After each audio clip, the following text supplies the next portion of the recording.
Hey guys, this is Laura from Purl Soho, and I'm going to show you how to work magic loop. Magic loop is a technique for working in the round, and although it has worked on pretty long circular needles, it is especially great for smaller circumferences, and I'm going to show you why. Because of this, it's a great alternative for double points, for those of you who do not like double points. All right. So as you can see here, I have a few stitches cast onto this 40-inch circular needle. You could use a 32-inch, you could use a 60-inch, it's kind of up to you. It has a little bit to do with how big your circumference of your final object is. I find that 40 inches often right in the sweet spot. So let's get our needles oriented for this, what seems like a magic trick, this technique. So the first thing I'm going to do is I'm going to take these cast on stitches and I'm going to push them towards the center of my cord between my two needles.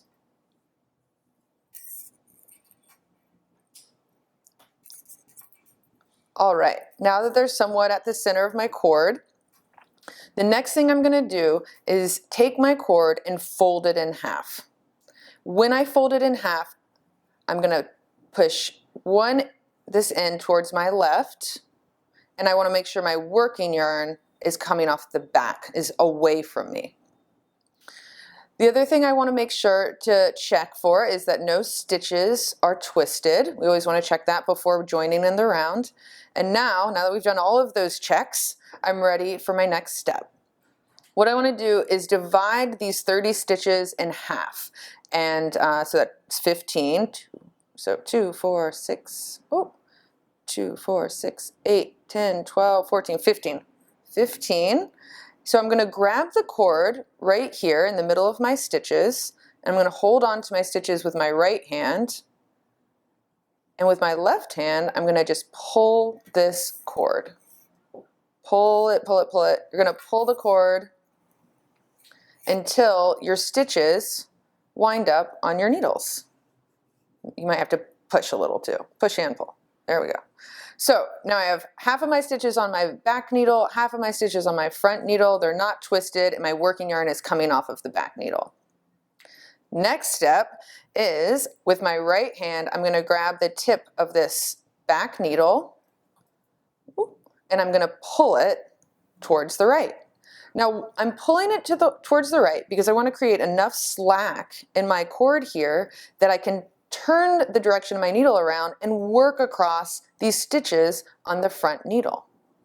So I have enough slack at this point. I'm going to just hold all of my stitches right here in this hand. I'm going to use the tip of my right needle and knit into the first stitch on my front needle. I have my working yarn coming from the back. There we go. I want to actually be under that working yarn. There we go. And now I'm going to just knit across the stitches on the front needle. We've joined in the round now that we've knit that first stitch, and now I'm going to just continue to the end of the needle.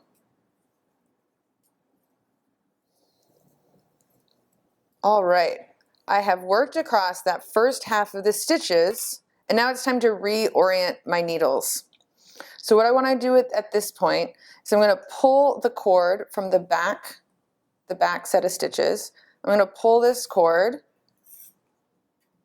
until these back stitches are on the needle. I'm going to turn my work. So once again, the tips of my needles are pointed towards the right.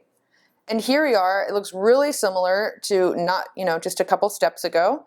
I have my two needles are parallel again.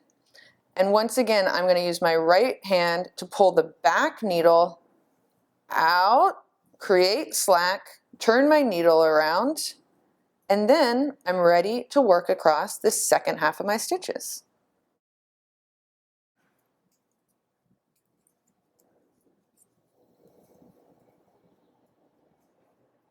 All right, so I just worked across the second half of my stitches. Once again, I'm going to pull the cord on the back half of the cord until both my sets of stitches are on needles. I've officially finished my first round. I joined in the round. I'm ready to continue my work. And you kind of just keep following these steps of getting your stitches oriented on the two needles, pulling the back needle, creating slack, working across half the stitches. And you do notice here I didn't place a stitch marker, but I do have my tail here. When I have my tail on the right side, I know that I'm at the beginning of my round. I have a small swatch here I knit up using magic loop. I just wanted to demonstrate one last thing about magic loop and when you are binding off. So I'm going to bind off using a basic bind off just across this first half of the stitches, and then just show you one little trick.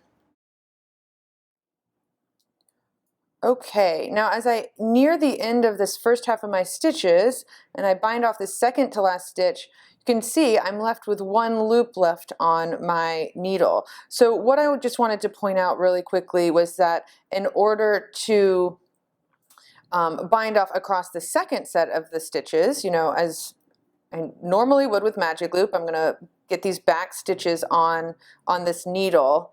Just want to, when I turn my work so that my needles are pointing this way, this back needle, you don't really need to pull the slack. You're kind of already ready to just continue binding off. So now I'm just going to continue on and bind off the rest of this magic loop swatch.